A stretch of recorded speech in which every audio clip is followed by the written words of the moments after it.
Hello दोस्तों, आप कैसे हैं? मैं उम्मीद करता हूं कि आप लोग अच्छे होंगे। तो दोस्तों, आज से हम लोग सब अपने जो राज्य व्यवस्था, जो इंडियन पॉलिटी के जो क्लास है यहाँ से स्टार्ट करेंगे, ठीक है। दोस्तों, जैसा कि आप जानते हैं कि हमारे एग्ज़ाम्स में इंडियन पॉलिटी का कितना ज़्यादा रोल है, ठीक है। अभी आप देख रहे हैं कि देश विदेश में बहुत सारे ऐसे जो आप न्यूज़पेपर में देखने को मिलते होंगे कि हमारे पॉलिटिशियन में कितने ज़्यादा बदलाव हो रहे हैं, ठीक है। तो इसलिए हमारे एग्ज़ाम से भी यहाँ से क्वेश्चंस बनने की काफ़ी ज़्यादा उम्मीद रहती है। इसलिए दोस्तों, आपको आज से मैं इंडियन पॉलिटी के मैं आपको पढ़ाऊँगा, ठीक है। तो दोस्तों, इसमें सबसे पहले हम लोग सब ये देखने का प्रयास करेंगे कि आखिर हमको इंडियन पॉलिटी में क्या क्या पढ़ना है। जो हमारी भारतीय राज्य व्यवस्था है, वो हमारा सिलेबस क्या है, ठीक है। आखिर क्वेश्चंस कहाँ से पूछे जाते हैं, कैसे पूछे जाते हैं। तो सबसे पहले हम लोग सब सिलेबस को देखेंगे। जो सिलेबस हमारे लिए काफ़ी ज़्यादा इम्पोर्टेंट होती है, और उसी के आधार पर हम लोग सब एक एक करके जो हमारे टॉपिक होगा उसको हम सब पढ़ेंगे, ठीक है। तो दोस्तों, जैसा कि आप जानते हैं कि मेरा पढ़ाने का तरीका है कि पहले मैं आपको थ्योरी पढ़ाता हूँ और उसके बाद उसी टॉपिक से संबंधित मैं आपको एमसीक्यू क्वेश्चंस को करा देता हूँ, जो आपकी एग्ज़ाम के लिए काफ़ी ज़्यादा हेल्पफुल होता है, ठीक है। तो दोस्तों, आप देख रहे हैं कि अभी हाल फिलहाल में बहुत सारे एग्ज़ाम्स हो रहे हैं, ठीक है। आपको इन साल जो 2025 में बहुत सारे ऐसे आपको एग्ज़ाम्स देखने को मिलेंगे। यदि 2025 में दोस्तों, यदि आपके मन में एक इच्छा है कि हम भी एक सरकारी नौकरी करें, तो दोस्तों आपको एक मेहनत करना पड़ेगा। अभी भी आपके पास काफ़ी समय है, ठीक है। तो आप अपनी तैयारी को एकदम एकदम सीरियसली जो आप झोंक दीजिए, ठीक है। क्योंकि आपको तभी होने वाले हैं, क्योंकि आप देख रहे हैं कि अभी एग्ज़ाम्स में कितने सारे क्वेश्चंस टफ पूछे जा रहे हैं, डिफ़िकल्ट टाइप के क्वेश्चंस आ रहे हैं। ज़्यादा से ज़्यादा विद्यार्थी एग्ज़ाम्स में शामिल हो रहे हैं, ठीक है। ज़्यादा से ज़्यादा फॉर्म भरे जा रहे हैं, ठीक है। तो उसी के अनुसार दोस्तों आपको भी तैयारी को बदलना पड़ेगा, और आपको भी कंटिन्यू आपको तैयारी करनी पड़ेगी अच्छी ढंग से। तो चल दोस्तों, पहले अपने सिलेबस को देखते हैं और इसमें क्या क्या पढ़ना है। उसके बाद हम लोग सब यहाँ से शुरुआत करेंगे, ठीक है। तो देखिए दोस्तों, जैसा कि आप जानते हैं, आप देख रहे हैं यहाँ पर, ठीक है, कि हमारे कुछ महत्वपूर्ण टॉपिक हैं। आप देख सकते हैं कि भारत का जो संवैधानिक विकास है, यहाँ देखते हैं। तो इसमें हम लोग देखेंगे जैसे कंपनी के शासन हेतु जो कि पारित कुछ अधिनियम था, जैसे हमारे देश जैसे जैसे जो ब्रिटिश कंपनियाँ आई थी, तो उनके बारे में यहाँ पर देखेंगे, ठीक है। उसके बाद देखेंगे कि ब्रिटिश ताज के शासन जो कि अधीन पारित कुछ अधिनियम जो ब्रिटिश जो हमारे देश में जो शासन कर रहे थे, तो उनके समय में क्या क्या जो कि अधिनियम पारित किए गए थे, तो उस अधिनियम को यहाँ पर हम लोग सब देखेंगे, ठीक है। उसके बाद देखेंगे दोस्तों, संविधान सभा का जो कैसे निर्माण हुआ, उसकी कैसी प्रक्रिया रही। तो संविधान सभा के बारे में देखेंगे, ठीक है। सभा कैसे बना हमारा, और उसमें क्या क्या प्रक्रिया रही, किनका सहयोग रहा, ठीक है। तो इन सारे बातों को यहाँ पर देखेंगे। उसके बाद देखें दोस्तों, संविधान सभा के प्रमुख समिति देखेंगे, जो 7 समितियाँ, उसमें सारे समितियों के बारे में एक एक करके पढ़ने का प्रयास करेंगे, ठीक है। तो इस प्रकार से ये हमारा सिलेबस है, और देखते हैं इसमें क्या है, आप देख सकते हैं। उसके बाद यहाँ देखेंगे दोस्तों, देख सकते हैं कि संविधान सभा के जो स्रोत को देखेंगे, आखिर कहाँ कहाँ से स्रोत इसमें लिया गया है, कैसे इसमें शामिल किया गया है, तो इन सारे स्रोत को देखेंगे। उसके बाद यहाँ देखें दोस्तों कि संविधान जो कि सभा के जो प्रमुख भाग, कितने भाग हैं, आप उसको भाग के बारे में पढ़ेंगे। 22 भाग जो है, 25 जो है, जो भी है, आप यहाँ पर इसमें देखने का प्रयास करेंगे, ठीक है। उसके बाद इसको अनुच्छेद देखेंगे, जो हमारा 495 से ऊपर हमारा अनुच्छेद है, उसमें हम यहाँ देखने का प्रयास करेंगे। एक एक अनुच्छेद की उसकी विशिष्टता के बारे में समझेंगे, उसकी क्या है। तो पूरा आपको दोस्तों यहाँ पर ही आपको जो भी मैं पॉलिटी का पढ़ाऊँगा, आपको इतना मैं बेहतरीन ढंग से आपको मैं बता दूँगा कि आप किसी भी प्लेटफॉर्म पर आप जाकर देख लीजिएगा, और हमारे जो पढ़ाए हुए आप मेरे नोट्स से आप कहीं भी मैच कर लीजिएगा दोस्तों। ऐसा आपको कहीं भी नोट्स आपको देखने को नहीं मिलेगा, ठीक है। तो आप मेरे साथ बने रहें, और इससे ज़्यादा आपको पॉलिटी की ज़रूरत नहीं पड़ेगा, जितना मैं आपको पढ़ा दूंगा। आपको जब नोट्स में पढ़ाऊंगा, तो वहाँ मैं इंडिकेट आपको करूँगा कि देखिए यहाँ से इन सारे क्वेश्चंस पूछे गए हैं, ठीक है। तो मेरे नोट्स में आपको हर जगह में आपको क्वेश्चंस को इंडिकेट देखने को मिलेगा कि यहाँ से क्वेश्चंस पूछे गए हैं, और यहाँ से पूछने की उम्मीद भी है, ठीक है। तो इसलिए आप मेरे साथ बने रहिए, ठीक है। मैं काफ़ी आपको हेल्प करूँगा एग्ज़ाम्स के लिए, देखिए। उसके बाद दोस्तों यहाँ से अनुच्छेद को देखेंगे, उसके बाद उसकी उद्देशिका को देखेंगे, जो हमारी प्रस्तावना है उसको देखेंगे, ठीक है। शासन प्रणाली को देखेंगे, राष्ट्रीय जो हमारा प्रतीक को देखेंगे, राज्य एवं संघ राज्य क्षेत्र को देखेंगे, उसके बाद नागरिकता को देखेंगे, मूल अधिकार को देखेंगे, ठीक है। राज्य के जो नीति निर्देशक तत्व हैं उसको देखेंगे, ठीक है। तो इन सारे टॉपिक को यहाँ पर देखेंगे, ठीक है। और भी से बहुत सारे टॉपिक है दोस्तों, देखते हैं, देखिए। उसके बाद यहाँ देखेंगे मूल कर्तव्य को देखेंगे, राष्ट्रपति को देखेंगे, उपराष्ट्रपति को देखेंगे, केंद्रीय जो कि मंत्रिपरिषद है उनके बारे में यहाँ पर देखेंगे, ठीक है। उसके बाद महान्यायवादी को देखेंगे, महाधिवक्ता को देखेंगे और नियंत्रक और महालेखा परीक्षक को देखेंगे, ठीक है। जो दोस्तों यहाँ से काफ़ी ज़्यादा क्वेश्चंस भी पूछे जाते हैं, तो इन सारे टॉपिक से संबंधित आपको यहाँ से क्वेश्चंस देखने को मिलते हैं एग्जाम में। तो हम लोग बहुत बेहतरीन ढंग से यहाँ पर पढ़ने का प्रयास करेंगे, ठीक है। उसके बाद दोस्तों संसद में देखेंगे, लोकसभा देखेंगे, राज्यसभा को देखेंगे, ठीक है। उसके बाद संसद में देखेंगे हम लोग सब कार्य संचालन एवं उसकी विधि प्रक्रिया को देखेंगे, आखिर संसद कैसे चलती है, ठीक है, उसकी क्या कार्य प्रणालियाँ हैं, इन सारे बातों को यहाँ पर देखेंगे। उसके बाद दोस्तों यहाँ देखेंगे इनकी समिति को देखेंगे, संसदीय अधिनियम को देखेंगे, उसके बाद सर्वोच्च न्यायालय को देखेंगे, राज्यपाल को देखेंगे, राज्य विधानमंडल और मंत्रिपरिषद को देखेंगे, उच्च न्यायालय और अधीनस्थ न्यायालय को देखेंगे कि हमारा जो उच्च न्यायालय है उसके नीचे जो अधीनस्थ न्यायालय है उसको देखेंगे। उसके बाद यहाँ देखें केंद्र राज्य का क्या संबंध है, आखिर किस प्रकार से हमारे जो केंद्र और राज्य दोनों मिलकर सरकार को चलाती हैं, उनकी क्या संबंध है। कुछ शक्तियाँ केंद्र सरकार के पास है, कुछ शक्तियाँ राज्य सरकार के पास है जो अपने स्तर पर कानून बनाती है, ठीक है। तो इस प्रकार से यहाँ देखेंगे। उसके बाद आपात उपबंध को देखेंगे, वित्त आयोग को देखेंगे जो काफ़ी इम्पोर्टेंट ये सब हैं, ठीक है। उसके बाद दोस्तों यहाँ पर देखेंगे जैसे कि योजना आयोग को देखेंगे, नीति आयोग को देखेंगे। तो अभी तो योजना आयोग की जगह पर नीति आयोग हमारा हो गया है, उसके बारे में देखेंगे। उसके बाद लोकपाल को देखेंगे और इनके महत्वपूर्ण आयोग को देखेंगे, अस्थायी जो कि विशेष प्रावधान को देखेंगे, चुनाव आयोग देखेंगे जो काफ़ी इम्पोर्टेंट है, राजनीतिक दल को देखेंगे जो कि आप देख रहे हैं कि राजनीतिक दल किस प्रकार से हमारे देश में दल बदल हो रही है, पार्टियां एक दूसरे में किस प्रकार से चली जाती है, ठीक है। तो इस प्रकार से हम यहाँ हमको देखने को मिलेंगे। चुनाव आयोग जो इलेक्शन कमीशन आप देख रहे हैं कि किस प्रकार से अपना कर्तव्य को निभाती है, कैसे उनकी क्या प्रक्रिया है, क्या संचालन कार्य करती है। तो इन सारे चीज़ों को हम सब चुनाव आयोग में देखेंगे, इलेक्शन कमीशन में पढ़ेंगे, ठीक है। और उसके बाद जो कि संविधान संशोधन को देखेंगे, राजभाषा को देखेंगे और हमारा स्थानीय जो कि स्वशासन जो कि हमारा पंचायती राज है। तो इन सारे टॉपिक को यहाँ पर हम लोग सब कवर करेंगे, ठीक है। तो दोस्तों इन सारे टॉपिक जो आपके एग्जाम्स के लिए काफ़ी इंपॉर्टेंट है और इन सारे टॉपिक के हम लोग जो है एक एक करके हम लोग सब टॉपिक वाइज टॉपिक जिस प्रकार से मैंने एंशिएंट हिस्ट्री में आपको पढ़ाया हूँ कि पहले आपको थ्योरी उसके बाद एमसीक्यू क्वेश्चन, ठीक है। तो उसी ढंग से आपको यहाँ भी देखने को मिलेंगे, पहले आपको थ्योरी और उसके जस्ट आपको एमसीक्यू क्वेश्चंस आपको सामने देखने को मिलेंगे, ठीक है। और इसका भी एक आपको प्लेलिस्ट बना हुआ रहेगा और उसी प्लेलिस्ट में आपको पहले थ्योरी उसके बाद एमसीक्यू क्वेश्चन, थ्योरी और एमसीक्यू क्वेश्चन इस प्रकार से आपको वहाँ पर देखने को मिलेंगे, ठीक है।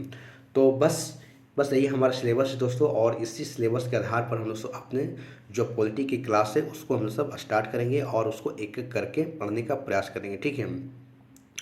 तो चलिए दोस्तों क्लास को स्टार्ट करते हैं, ठीक है। दोस्तों जैसा कि आप यहाँ पर देख रहे हैं कि संविधान सभा, ठीक है, संविधान सभा के बारे में हम लोग सब यहाँ से पढ़ेंगे, ठीक है। और अपने आज जो कुछ बेसिक बातें हैं इसमें हम लोग सब समझने का प्रयास करेंगे, आखिर हमारा संविधान सभा आखिर कहाँ से आया, कैसे आया, ठीक है। तो इस चीज़ के बारे में हम सब देखने का प्रयास करेंगे। दोस्तों मैं जो भी आपको मैं थ्योरी पढ़ा रहा हूँ, ठीक है, और इन थ्योरी को आप बहुत अच्छे ढंग से पढ़ेंगे क्योंकि ये थ्योरी आपके लिए जो आपकी क्लास है ये काफ़ी इंपॉर्टेंट है, ठीक है। क्योंकि इन्हीं थ्योरी से पढ़कर मैं जो है मैं 2 बार यूपीएससी का पीटी भी मैं निकाला हूँ, ठीक है, और मेंस तक में गया हूँ। लेकिन हालांकि उसके बाद मैं बस मेरे पास यही चीज़ें हैं, मटेरियल है और इसी को मैं बार बार पढ़ा 1 बार 2 बार। और जो एग्ज़ाम्स के लिए काफ़ी ज़्यादा इस टॉपिक्स और इस जो थ्योरी वाले पेपर है हमको हेल्प मिला है, ठीक है। तो मैं भी चाहता हूँ कि ये थ्योरी आपके साथ भी शेयर हो, ठीक है, और आप भी इसको पढ़ें और आपकी भी सफलता मिले, ठीक है। और इस प्रकार से आप इसको देखेंगे। जब दोस्तों ये थ्योरी क्लास को आप देखेंगे, ठीक है, और जब क्वेश्चंस लगाएंगे तो आपको काफ़ी ज़्यादा पता चल जाएगा कि हाँ क्या थ्योरी में दम है या नहीं है, ठीक है। तो चलिए दोस्तों क्लास को यहाँ से देखते हैं। देखिए दोस्तों यहाँ लिखा गया है कि विश्व की प्रथम संविधान सभा की मांग जो है 1787 ईस्वी में, 1787 ईस्वी यूएसए, ठीक है, यानी कि संयुक्त राज्य अमेरिका जो है की जगह पर एक जगह है कि फिलाडेल्फिया सम्मेलन में किया गया, ठीक है। तो दोस्तों यहाँ पर यही बातें कही जा रही है कि विश्व की प्रथम संविधान सभा की अगर मांग है जो 1787 ईस्वी में अगर बात करें हम तो ये यूएसए की एक जगह है जिसका नाम है फिलाडेल्फिया, एक सम्मेलन हुआ था और वहीं पर जो है इसकी जो है सबसे पहले संविधान सभा की मांग की गई, ठीक है। उसके बाद दोस्तों जस्ट अगर आगे देखेंगे तो इसी में देखेंगे 1700 अगर नवासी की बात करें हम, तो इसे फ्रांस में मांगा गया, सेम तरीके से मांगा गया, ठीक है, कि वहाँ भी सेम संविधान सभा की मांग की गई। उसके बाद देखेंगे संविधान सभा का अगर विचार की बात करें हम, तो इंग्लैंड में हेनरी मेन ने दिया था। अगर बात करें हम, पूछा जाए क्वेश्चन कि संविधान सभा के विचार जो है आखिर किसने दिया था, तो इसके विचार देने वाले जो इंग्लैंड के एक व्यक्ति थे जिसका नाम था हेनरी मेन, ठीक है। इन्होंने संविधान सभा के विचार को सबसे पहले इन्होंने दिया था, ठीक है, कि हमारे देश में एक संविधान सभा भी होना चाहिए, ठीक है, जो देश को चलाने के लिए, ठीक है, जो ज़रूरी है। उसके बाद दोस्तों यहाँ पर देखेंगे, ठीक है, कि संविधान, भारत का संविधान सभा, अगर भारत का संविधान सभा के बारे में देखेंगे, ठीक है, कि सन 1895 में, ठीक है, सन 1895 की बात हो रही है, ठीक है, BG तिलक यानी कि बाल गंगाधर तिलक ने सबसे पहले संविधान सभा की मांग की, ठीक है, और मांग की, ठीक है, स्वराज विधेयक, ठीक है। यह मांग अनौपचारिक था। देखिए दोस्तों, हालांकि सबसे पहले 1895 ईस्वी में बाल गंगाधर तिलक के द्वारा जो कि संविधान सभा की मांग तो की गई, लेकिन यह देखा जाए तो अनौपचारिक था, कोई इसका ऑफिशियली नहीं था। उनको बस एक मतलब मौखिक तरीका से उनको मांगा गया कि हमें भी एक संविधान चाहिए, ठीक है। कब? 1895 ईस्वी में बाल गंगाधर तिलक के द्वारा मांगा गया, जो कि क्या था, अनौपचारिक रूप से था, यानी कि अनऑफिशियली था, ठीक है। उसके बाद इसके आगे जैसे देखें संविधान सभा की मांग होते रही, ठीक है, तो आप यहाँ पर देख सकते हैं कि 1918 में अगर बात करें हम, तो कांग्रेस के अधिवेशन में सेल्फ एक्सप्रेशन में इसे मांग की गई, ठीक है। एक मतलब 1918 में एक कांग्रेस का अधिवेशन हुआ और इस अधिवेशन में भी संविधान सभा को मांग की गई, ठीक है। उसके बाद देखते हैं दोस्तों कि 1919 एक्ट में अगर देखा जाए, ब्रिटिशों ने मांग को अस्वीकार कर दिया। देखिए उस समय हमारे देश पर ब्रिटिश का शासन चल रहा था, तो हालांकि हमारे देश में, हमारे जो देश के जो में पार्टियों के द्वारा, जैसे यहाँ पर क्या था कि अपने संविधान की तो मांग की जा रही थी, लेकिन ब्रिटिशों के द्वारा क्या हुआ था, उनकी मांग को यहाँ पर अस्वीकार कर दिया जा रहा था, ठीक है। किसी बहाने को लेकर, किस तरीक़े से उनकी मांग को यहाँ पर अस्वीकार कर दिया जाता था, उनकी नहीं दी जा रही थी। उसके बाद दोस्तों यहाँ आगे देखते हैं कि 1922 की बात करें हम, तो महात्मा गांधी ने यंग इंडिया जो एक पत्रिका है, उसके माध्यम से जो है उन्हें संविधान सभा की मांग की, ठीक है। तो आप इसको याद रखिएगा कि यंग इंडिया एक पत्रिका है, उसके माध्यम से महात्मा गांधी जी ने 1922 में संविधान सभा की मांग की, ठीक है, लेकिन इनको भी यहाँ पर नहीं मिला, ठीक है। उसके बाद आगे देखते हैं दोस्तों, आगे की बातें हो रही हैं, यहाँ देख सकते हैं कि सन 1924 में मोतीलाल नेहरू ने संविधान सभा की मांग, जो कि बॉम्बे अधिवेशन हुआ था, उसमें मांगे की, ठीक है। देख सकते हैं कि किस प्रकार से हमारे देश में संविधान सभा की मांगे हो रही है, लेकिन हमारे देश में मांगने वाले जो हमारे जो प्रमुख नेता थे, उनकी मांगों को यहाँ पर स्वीकार नहीं किया जा रहा है ब्रिटिशों के द्वारा, ठीक है। उसके बाद यहाँ बोला जा रहा है दोस्तों 1934 की बात करें हम, कि M.N. राय, ठीक है, मानवेंद्र नाथ जो हैं, इनके द्वारा, राय के द्वारा भी संविधान सभा को मांग किया गया है औपचारिक रूप से। देखिए औपचारिक रूप से संविधान सभा की मांग जेल से किया गया और यह एक साम्यवादी थे, ठीक है। तो देखिए दोस्तों यहाँ पर मानवेंद्र नाथ राय हैं, इनके द्वारा भी संविधान सभा की मांग 1934 में की गई और ये औपचारिक था, यानी कि ऑफिशियली रूप से इनको मांगा गया, इनसे मांगा गया, मांग रहे थे, ठीक है, और ये उस समय जेल के अंदर थे, ठीक है। तो आप देख सकते हैं कि जेल के अंदर भी हैं और संविधान सभा की मांग भी कर रहे हैं, ठीक है। तो ऐसे ऐसे लोग हैं जो कि हमारे देश में जो आज भी, ठीक है। देखिए आगे बात करें दोस्तों, तो सन 1934 की बात हो रही है, आप देख सकते हैं कि यहाँ पर 1934 की बात हो रही है, जो कि कांग्रेस कार्यकारिणी समिति ने संविधान सभा की मांग की, ठीक है, यानी कांग्रेस की जो कार्यकारिणी समिति है, इन्होंने भी 1934 में संविधान सभा की मांग की, ठीक है, लेकिन यहाँ पर इनकी मांग को भी नहीं दी गई, ठीक है। तो उसी प्रकार से आगे देखते हैं दोस्तों, यहाँ पर देख सकते हैं, ठीक है। देखिए दोस्तों यहाँ बातें हो रही है सन 1938 में, 1938 की बात करें हम, तो जवाहरलाल नेहरू ने औपचारिक रूप से न्यू हेरोल्ड एक न्यूज़पेपर के माध्यम से संविधान सभा की मांग की, ठीक है, जो कि एक वयस्क मताधिकार था, ठीक है।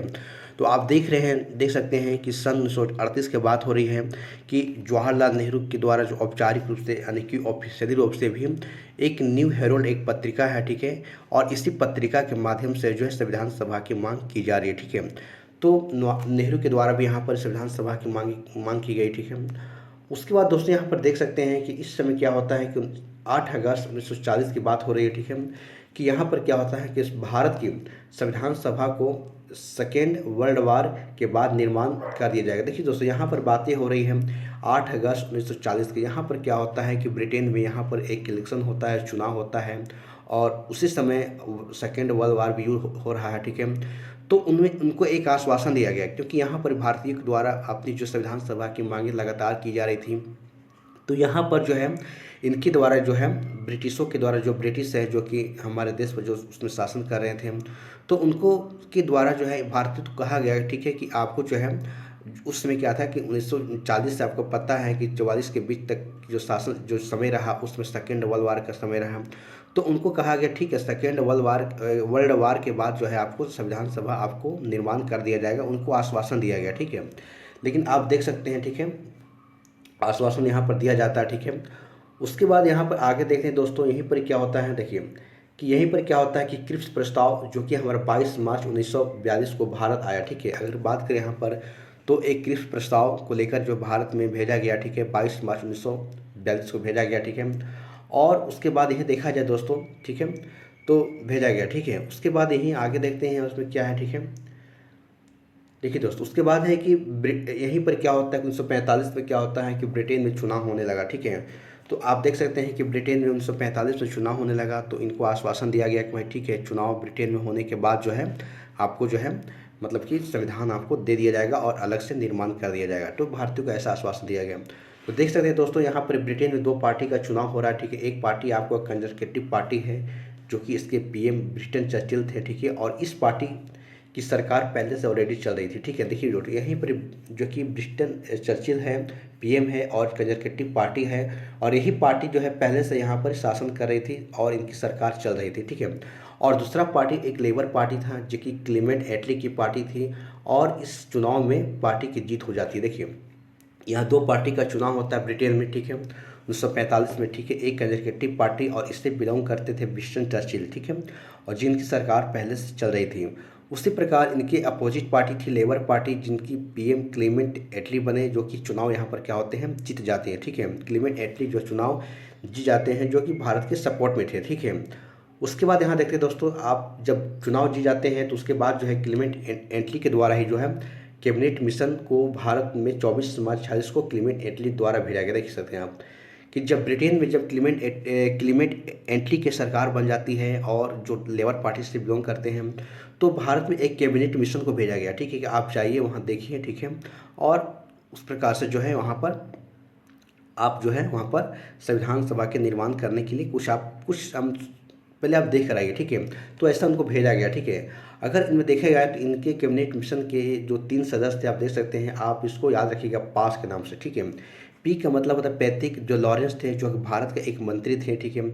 उसके बाद ए का मतलब होता है कि एबी अलेक्जेंडर जो कि एक नेवी के मंत्री थे, ठीक है। और एस का मतलब होता है स्टेट फोर्ड जो कि एक व्यापार मंत्री थे, ठीक है। ये 3 लोगों को भारत भेजा गया, ठीक है, और यही कैबिनेट मिशन के सदस्य थे, ठीक है। तो दोस्तों यहाँ पर जो है आप देख सकते हैं कि आप देख सकते हैं यहाँ से क्वेश्चंस पूछे गए थे। आप 69 बीपीएससी का एग्जाम्स हुआ था तो यहाँ से क्वेश्चंस पूछे गए थे, ठीक है। 3 लोगों का नाम दे दिया गया था और पूछा गया था कि इनमें से कौन नहीं है, ठीक है।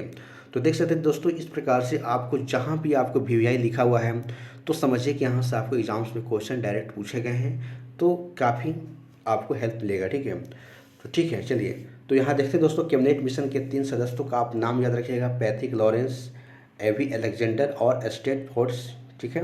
और पास के नाम से PAS के नाम से आप उसको समझिएगा, ठीक है। चलिए तो यहाँ 3 लोगों आए हैं, ठीक है। और उसके बाद देखिए आगे क्या होता है दोस्तों कि कैबिनेट मिशन अपनी प्लान की घोषणा 16 मई 46 को कर देती है। देखिए दोस्तों यहाँ पर 24 मार्च 46 को तो यहाँ पर आई कैबिनेट मिशन, ठीक है। उसके बाद कहता है कि इन्होंने जो अपनी एक प्लान घोषणा कर दिया।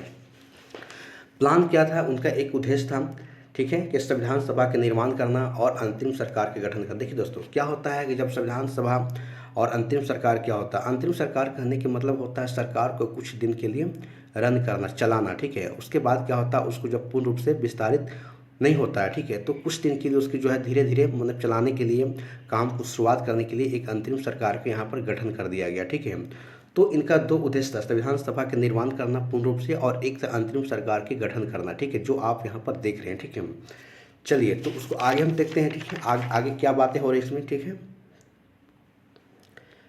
अब देखते हैं दोस्तों संविधान सभा के देखते हैं, ठीक है। एक तो बातें हो गई है जो हमारे जो कैबिनेट मिशन के जो 3 सदस्य आए और इनको एक अपना प्लान को तैयार किया, ठीक है। और उस प्लान में ये तैयार किया गया कि संविधान सभा के निर्माण करना, और एक था हमारा अंतरिम सरकार के गठन करना, ठीक है।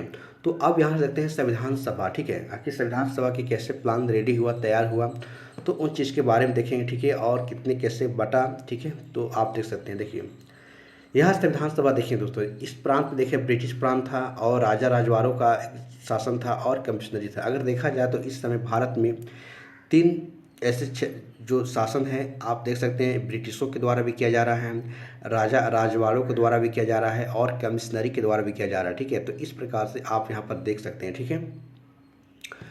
तो यहाँ देखें दोस्तों, देखते हैं कि भारत की जो संविधान सभा के निर्माण की बात करें हम, तो 389 सीटों की संख्या पर यहाँ पर देखने को मिलेंगे, ठीक है। कि टोटल 389 सीटें थी। अगर देखा जाए तो इन 389 सीटों की बात करें हम, तो 292 सीटें जो कि ब्रिटिश प्रांत के सदस्य थे, क्योंकि एक चुनाव होना था, उसी चुनाव के माध्यम से जो है संविधान सभा के निर्माण होना था।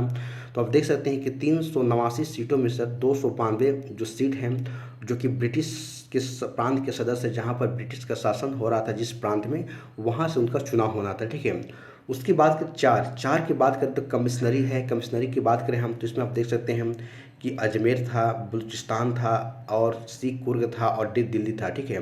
तो दोस्तों इसका नाम आप याद रखेंगे ABCD, ठीक है। जो 4 कमिश्नरी की बातें हो रही हैं, तो इसको नाम आप कैसे याद रखेंगे, ABCD करके याद रखेंगे, ठीक है। जैसे A का मतलब अजमेर हो गया, B का मतलब बलूचिस्तान हो गया और C का मतलब कुर्ग हो गया और D का मतलब दिल्ली हो गया, ठीक है। ये 4 हमारे कमिश्नरी थे जो कि हमारे देश में उनका शासन हो रहा था, ठीक है।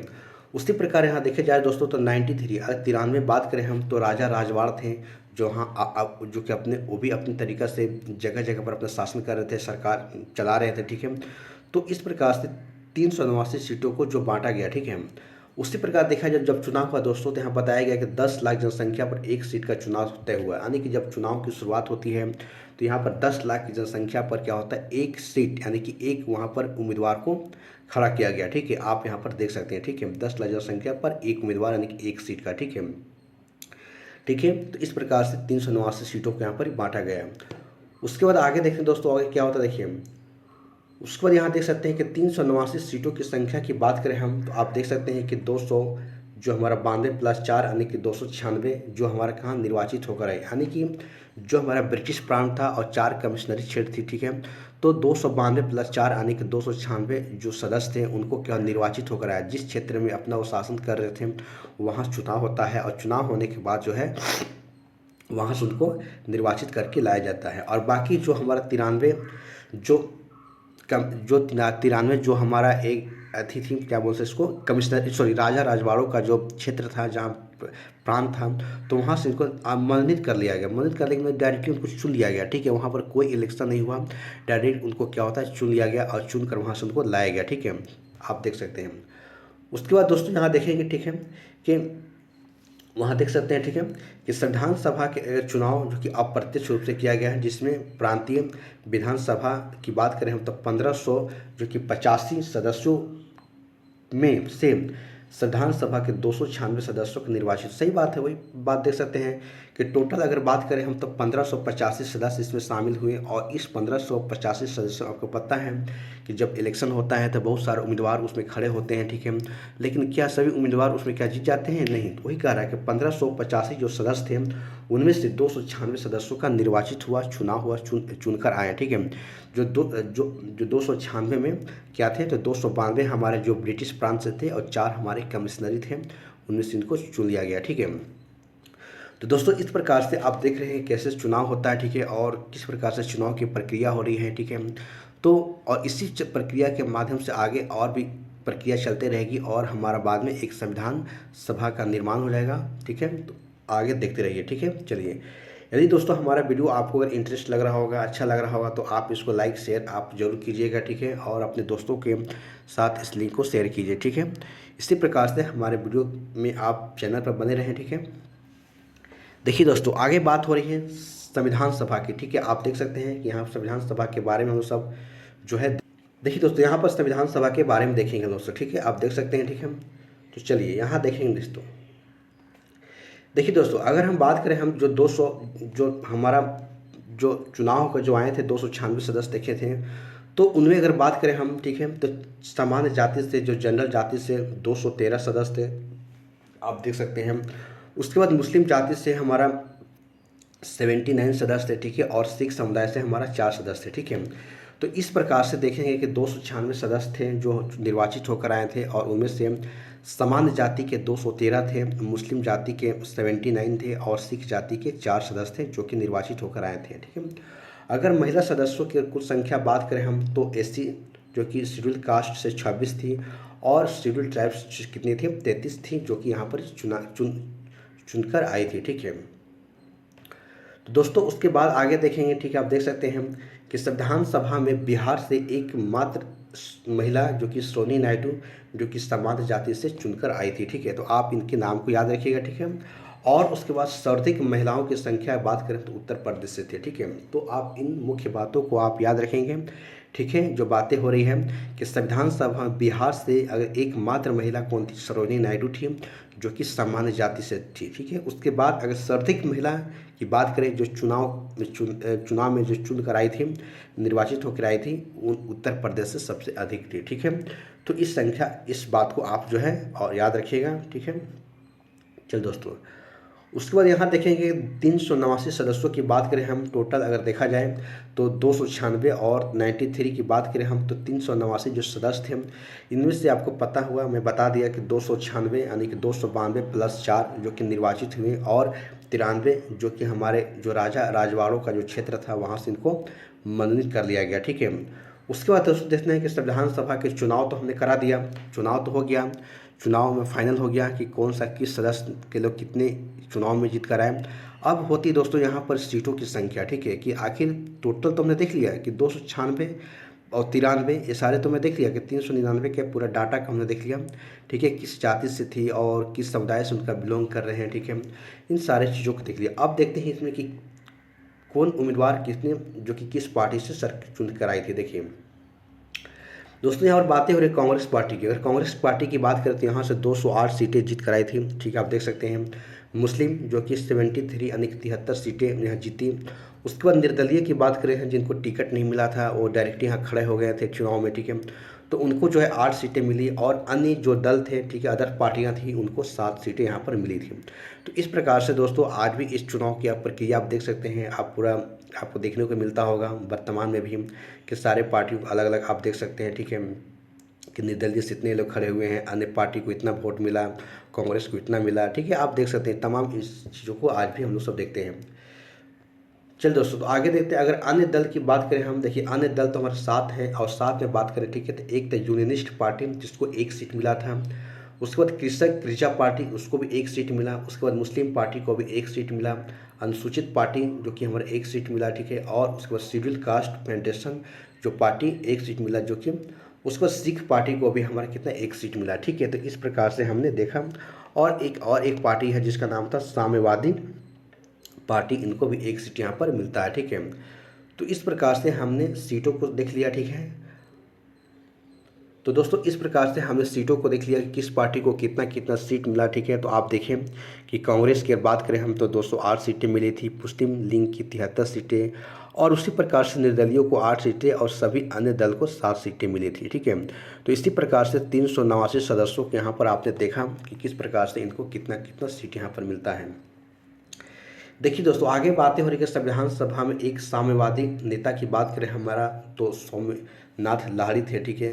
तो देखिए दोस्तों जहाँ जहाँ आपको वीवीआई से इंडिकेट किया हुआ होगा तो समझिए कि यहाँ से आपको क्वेश्चन एग्जाम में पूछे गए हैं, तो इसलिए आपको यहाँ पर ध्यान से देना है, देखना है, और इसको आपको याद रखना है।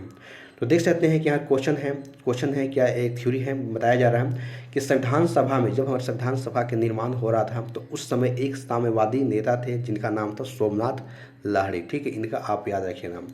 उसके बाद दोस्तों एक ग्रोडविन जो कि ऑस्टिन की यहाँ पर बातें हैं, उनका एक कथन है कि इन्होंने कहा था कि संविधान सभा ही कांग्रेस है और कांग्रेस ही संविधान सभा है, ठीक है, या भारत है। देखिए इनका एक कथन एग्जाम से पूछा जाता है कि इस बात को किसने कहा था, ठीक है, कि संविधान सभा ही कांग्रेस है और कांग्रेस ही संविधान सभा है या भारत है। तो इस बात को कहने वाले ग्रेडविल ऑस्टिन थे, ठीक है। तो इनकी आप जो कथन है ग्रेडविल ऑस्टिन की, जो आप इनको याद रखेंगे, ठीक है। दोस्तों आगे देखते हैं, देख सकते हैं कि संविधान सभा की बात करें, संविधान सभा में एकमात्र पारसी नेता, ठीक है, पारसी नेता की बात करें हम तो पीएच मोदी, ठीक है, आप पीएच मोदी याद रखिए, ठीक है, जो कि हमारे पीएच मोदी थे, एक संविधान सभा में एक पारसी नेता था, ठीक है। तो यहाँ से भी इनका नाम एग्जाम्स में पूछे जाते हैं, ठीक है, तो इनके नाम को आप याद रखेंगे। देखिए दोस्तों, अब यहीं पर क्या होता है कि हमारा जो संविधान सभा में जो चुनाव हुआ था, ठीक है, और यहीं पर क्या होता है कि संविधान का जो है विभाजन हो जाता है, ठीक है। आपको पता है कि जब हमारा संविधान उस समय 1947 की बातें हो रही है, अब विभाजन भी हो गया, ठीक है, पाकिस्तान अलग हो गया भारत से, ठीक है। तो उस प्रकार से आप देखते हैं कि संविधान सभा के यहाँ पर क्या होता हो जाता है, विभाजन, ठीक है। तो विभाजन से पहले आप सीटें देख रहे थे कि 389 सीटें थी, जिसमें आप देखे थे कि 292 जो कि ब्रिटिश प्रांत से थी और कमिश्नरी से 4 थी, ठीक है, और देसी जो कि रियासतों से हमारा कितना थी, 93 थी। तो ये हम देखते हैं संविधान सभा के जो विभाजन से पहले, ठीक है। लेकिन जब विभाजन हो जाता है उसके बाद इस सीटों की संख्या 299 हो जाती है, ठीक है। आप इसको बार बार क्वेश्चन पूछा जाता है, 299 हो जाती है, क्योंकि कुछ लोग उसमें पाकिस्तान भी चले गए थे। तो आप देख सकते हैं कि 226 जो कि हमारा जो सीटें बची वो ब्रिटिश प्रांत से रह गई, उसके बाद 70 जो कि हमारा देसी रियासतों से रह गई, और हमारा 4 कमिश्नरी से रह गई, ठीक है। 4 कमिश्नरी कहने का मतलब एक हमारा जो बलूचिस्तान जो था वो जो चला गया पाकिस्तान चला गया, ठीक है। तो इस प्रकार से 4 में चला गया कश्मीर, सॉरी, तो 4 में एक चला गया बलूचिस्तान पाकिस्तान में, और 3 जो है हमारा रह गया, जिसमें अजमेर था, कुर्ग था जो कि कर्नाटका का क्षेत्र है, और दिल्ली, ये 3 ऐसे क्षेत्र रह गए, बाकी एक चला गया यहाँ पाकिस्तान में। तो इस प्रकार से विभाजन के बाद जो संविधान सभा में सीटों की संख्या कितना रह गई, तो 299 यहाँ पर रह गई है, ठीक है। तो यहाँ पर आप देख सकते हैं, ठीक है। चलिए, तो देखिए उसी बात को दोस्तों यहाँ लिखा गया, ठीक है, कि एक बलूचिस्तान जो पाकिस्तान चला गया विभाजन के बाद, ठीक है, तो ही है, तो हमारा 3 रह गया कमिश्नरी, यहाँ देख सकते हैं। चलिए, तो दोस्तों आगे हम लोग देखते हैं, ठीक है, कि संविधान सभा की बातें यहाँ पर हो रही, ठीक है। तो संविधान सभा में अगर बात करें हम तो महिला की बात करें, ठीक है। तो देखिए दोस्तों, आज हमारे देश में महिलाओं के काफ़ी ज़्यादा उनकी रोल है। आज देखिए हर क्षेत्र महिलाएं जो हैं जो बढ़ चढ़कर पुरुषों के समान हिस्सा ले रही है, ठीक है। और हर एक आप देख रहे हैं कि राज्य में महिलाओं को काफ़ी ज़्यादा है, उनको वहाँ पर ज़्यादा महिलाएं अपने पढ़ाई में अपनी आगे निकल सके, तो काफ़ी ज़्यादा उनको भी है वहाँ पर मदद मिल रही है वहाँ की राज्य सरकार के द्वारा, ठीक है। तो उसके बाद देखते हैं दोस्तों, ठीक है, देख सकते हैं हम कि संविधान सभा में महिलाओं की बात करें तो कुल संख्या यहाँ 15 दिखाई जाता है, ठीक है। और इसमें जब प्रथम बैठक हुआ तो इसमें 10 महिलाएं शामिल होती है, और अंतिम बैठक में हमारा 8 महिलाएं यहाँ पर ही शामिल होती है, ठीक है। तो आप इस बात को यहाँ पर याद रखिएगा, ठीक है। चलिए दोस्तों, उसके बाद आगे देखते हैं कि अंतिम रूप से संविधान सभा में महिलाओं ने कितना हस्ताक्षर किया। तो आज जब हमारा संविधान बनकर तैयार हो गया तो उस समय महिलाओं के यहाँ पर जो रोल होता है, उनके हस्ताक्षर करने का जब समय होता है तो उस समय इनकी संख्या 8 रह गई, ठीक है। तो इस बात को बताया गया है, ठीक है। उसके बाद दोस्तों यहाँ पर और देखेंगे इसमें क्या बातें कही गई है जा रही है। देखिए, इसमें बताया जा रहा है दोस्तों कि एकमात्र मुस्लिम महिला जिसका नाम था बेगम इजाज रसूल, जो कि उत्तर प्रदेश से, ठीक है। आप इनको याद रखिएगा कि जो हमारे 8 महिलाएं थी, ठीक है, जो अंतिम रूप से हस्ताक्षर की, उन्हें यही बातें कही जा रही है कि एकमात्र मुस्लिम महिला जो कि बेगम इजाज रसूल कहाँ से संबंधित इनका था, उत्तर प्रदेश से था, ठीक है। और उसके बाद देसी रियासतें, जो हमारा देसी रियासतों था जो कि 93 अभी देसी रियासत, जो कि बाद में हमारा 17 जो कि 70 रियासतें बच गई। तो उसी बताया जा रहा है कि देसी रियासतों से एकमात्र महिला जिनका नाम था कि एनी मस्किरनी, जिनका संबंध कहाँ से, श्रवणकोर से था, ठीक है। आप दक्षिण भारत का एक क्षेत्र है तो उनका वहाँ से संबंध था, ठीक है। और एकमात्र जो कि ऐसी महिला जिसका नाम था दक्षायंती बेलायुधन, जो कि कहाँ से थी, हमारा मद्रास से थी, ठीक है। तो दोस्तों इस प्रकार से इन सारी महिलाओं के नाम और इनके क्षेत्र को आप याद रखेंगे, जो आपको एग्जाम्स में यहाँ पर क्वेश्चंस पूछे जाते हैं, ठीक है। दोस्तों ये आपकी जो तैयारी है एक काफ़ी लेवल की तैयारी का मैं आपको सामने में थ्योरी पढ़ा रहा हूँ, ठीक है। इससे ज़्यादा आपको एग्ज़ाम्स में और किसी भी प्लेटफॉर्म पर जाकर देखने की ज़रूरत नहीं है। यदि हमारा वीडियो अगर आप कंटिन्यू सुनते हैं और कंटिन्यू आप इसको कर रहे हैं फॉलो, तो आपको ये सफलता ज़रूर मिलेगी, ठीक है। मेरा विश्वास है कि आप ज़रूर 2025 में आपकी सिलेक्शन हो जाएगी, ठीक है। चलिए दोस्तों, ये नोट्स काफ़ी इंपॉर्टेंट है। इन नोट्स से आपकी लोग छोटे एग्ज़ाम तो आसानी से आप निकाल लीजिएगा। इससे आप कोई भी एग्ज़ाम्स हो, अगर इंडिया में कोई भी एग्ज़ाम्स अगर हो रहा है तो आप इस नोट्स के माध्यम से आराम से आप फॉलो कर सकते हैं। देखिए दोस्तों, अब यहाँ पर बातें हो रही, जस्ट इसके पहले हमने अंतरिम सरकार की चर्चा की थी कि भाई अंतरिम सरकार क्या था। आखिर जो जो हमारा कैबिनेट मिशन आया, तो उन्होंने यही उद्देश्य रखा कि पहले हम संविधान सभा के निर्माण करेंगे। उसके बाद संविधान सभा का तो हमने देख लिया, चुनाव भी करा दिया, चुनाव में इलेक्शन भी देख लिया।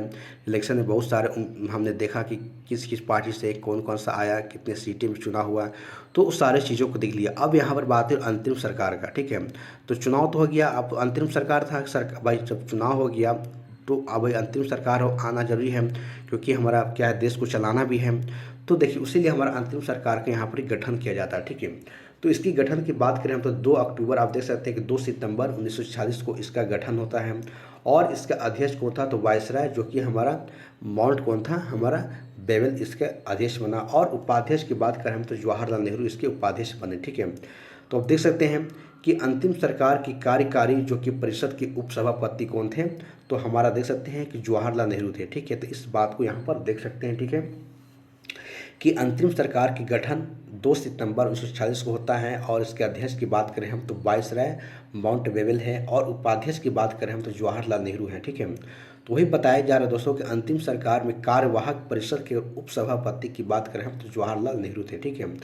और कहा गया कि इनके साथ जो कि 15 सदस्यों का एक मंत्रिमंडल तैयार किया गया, ठीक है। सरकार को चलाने के लिए 15 सदस्यों का एक मंत्रिमंडल यहाँ पर तैयार किया गया सरकार को चलाने के लिए, ठीक है। आप देख सकते हैं अंतरिम सरकार में। उसके बाद दोस्तों यहाँ पर कुछ कथन को याद रखेंगे जो एग्जाम्स में पूछे जाते हैं, ठीक है। देखिए यहाँ पर कुछ कथन कहे जा रहे हैं कि एक देश की सरकार को 2 राष्ट्र चला रहे हैं, ठीक है। इस बात को कौन कह रहा है, तो भीमराव अम्बेडकर बातें कर रहे हैं। क्योंकि देखिए दोस्तों, सरकार तो बन गई है अंतरिम सरकार, लेकिन यहाँ पर अभी भी आप देखिए कि जो ब्रिटिश भी यहाँ पर प्रांत हैं, जो कि 226 जो कि इनकी सीटें यहाँ पर ही हैं, देसी रियासतें भी हैं। तो एक तो ब्रिटिश तो है ही, और कुछ भारतीय भी हैं। तो इसी बात को यहाँ पर बाबा साहेब अम्बेडकर के द्वारा कहा जा रहा है, ठीक है, कि एक देश की सरकार को जो है 2 राष्ट्र चला रहे हैं, ठीक है। तो इस बात को कौन कर रहे हैं, तो डॉक्टर भीमराव अम्बेडकर साहब के द्वारा बातें कही जा रही हैं। और इनको भारत का आधुनिक मनु भी कहा जाता है, इनको बाबा भीमराव अम्बेडकर को, ठीक है। तो आप इनकी बात को यहाँ पर जो कथन है इनको आप याद रखिएगा, जो एग्जाम्स में पूछे जाते हैं। देखिए दोस्तों, आगे इनकी बातें कही जा रही है, आप देख सकते हैं, ठीक है, कि संविधान सभा, आप देखिए यहाँ पर संविधान सभा की बैठक की बातें हो रही, ठीक है, कि संविधान सभा की आखिर बैठक की बातें हो रही, ठीक है, कि आखिर किस प्रकार से बैठक हुआ, ठीक है, ठीक है। क्योंकि देखिए संविधान तो यहाँ पर चुनाव भी हो गया, और चुनाव के साथ साथ उनकी उम्मीदवार को भी देख लिया, अंतिम सरकार के भी हमने गठन करा दिया। अब गठन कराने के बाद हो रहा, अब इनकी जो प्रथम बैठक होता है, ठीक है। तो देखिए अगर सदस्यों की संख्या की बात करें तो 299 आप देख रहे हैं कि जब विभाजन होता है तो विभाजन के बाद 299 सदस्य रह जाते हैं, ठीक है। और 299 सदस्यों की संख्या थी, और यहाँ पर देखा जाए तो कुल 167 बैठक होता है, ठीक है। और कुल सत्र की बात करें तो 12 सत्र चलता है अधिवेशन से, ठीक है। आप देख सकते हैं कि जब बैठक होता है, देखिए जब बैठक होता है तो बैठक में क्या होता है कि 299 सदस्यों को बुलाया गया, और इनमें कुल 167 बैठक की गई, और कुल जो है 12 सत्र चला, ठीक है। तो आपको पता है कि जब किसी चीज़ का सम्मेलन होता है, बैठक होता है, तो एक जगह निर्धारित किया जाता है, उसका टाइम निर्धारित किया जाता है, ठीक है। तो उसी प्रकार से आप देख सकते हैं कि यहाँ पर भी बैठक है, जब डेट निर्धारित किया गया, आप देख सकते हैं कि प्रथम जब बैठक होता है तो 9 दिसंबर 1946 को प्रथम बैठक होता है, ठीक है। तो भाई जब बैठक होता है कहाँ होगा, तो जगह डिसाइड होना चाहिए ना। देखिए जगह डिसाइड होता है नई दिल्ली में, और समय होता है 11 बजे, और जगह होता है केंद्रीय भवन, ठीक है। आप देख सकते हैं, और प्रथम बैठक में हिस्सा लेने वाले सदस्य संख्या 207 थी। आप देख सकते हैं कि 299 सदस्य थे, उनमें से 207 सदस्यों ने यहाँ पर हिस्सा लेते, ठीक है। तो दोस्तों आप यहाँ पर इस बात को याद रखिएगा, ठीक है, कि प्रथम जो बैठक हुआ 9 दिसंबर 1946 को होता है, ठीक है। और यह बैठक कहाँ पर होता है, नई दिल्ली में होता है। समय भी बताया जाता है 11 बजे की भाई बैठक है, आपको सभी को आना। आज भी आप देख सकते हैं कि जब कोई चीज़ का सम्मेलन होता है, बैठक होता है, तो उसका एक समय, एक जगह और टाइम निर्धारित कर दिया जाता है, ठीक है। तो आप देख सकते हैं, हालांकि व्यक्तियों की संख्या निर्धारित नहीं किया जाता है कितने लोग आएंगे, क्योंकि हो सकता है किसी कारण से कुछ लोग नहीं भी आए। तो आप देख सकते हैं कि 299 सदस्यों में से 207 सदस्य यहाँ पर इसमें हिस्सा लेते हैं, ठीक है। और जगह है कहाँ पर, केंद्रीय भवन न्यू दिल्ली में इसकी बैठक होती है, ठीक है। चलिए उसके बाद दोस्तों हम लोग आगे देखते हैं, ठीक है। देखिए अगर प्रथम सत्र की बात करें हम तो 9 दिसंबर 1946 को बैठक होता है। उसकी बात हो रही है कि सदस्यों की संख्या 207 देख सकते हैं, ठीक है। और इसके अंतर्गत 11 बैठक हुई, यानी कहने का मतलब होता है कि देख सकते हैं कि इसके अंदर 11 बैठक हुई, जिसमें से बैठक में 207 सदस्य इसमें आए थे, ठीक है। यानी कि प्रथम जो सत्र हुआ था उसमें 11 बैठक हुआ, ठीक है, और इसमें 207 सदस्य इसमें आए थे, ठीक है। उसके बाद दोस्तों बस इसी सब बातें कहानी लिखी जा रही, ठीक है, कि प्रथम बैठक 9 दिसंबर 46 को, जिसमें कि 207 सदस्यों ने हिस्सा लिया तथा आमंत्रण करने वाले कौन थे, जो इनविटेशन किए थे सभी लोगों को, उनका नाम था संजीव, आप देख सचिव जो थे AB, जो कि आप सचिव के नाम देख सकते हैं, ठीक है, कौन थे, AB अंगियार थे, ठीक है। आप AB अंगियार के नाम याद रखेंगे, जो इनके इन्विटेशन किए थे, जो सभी को बुलाने का काम किए थे, ठीक है। तो इनके आप नाम को याद रखिएगा। तो चलिए दोस्तों अगला देखते हैं आगे क्या लिखा गया, देखिए, ठीक है। देखिए दोस्तों, प्रथम जब बैठक होता है आप देखें तो 9 दिसंबर 46 को बैठक होता है, ठीक है।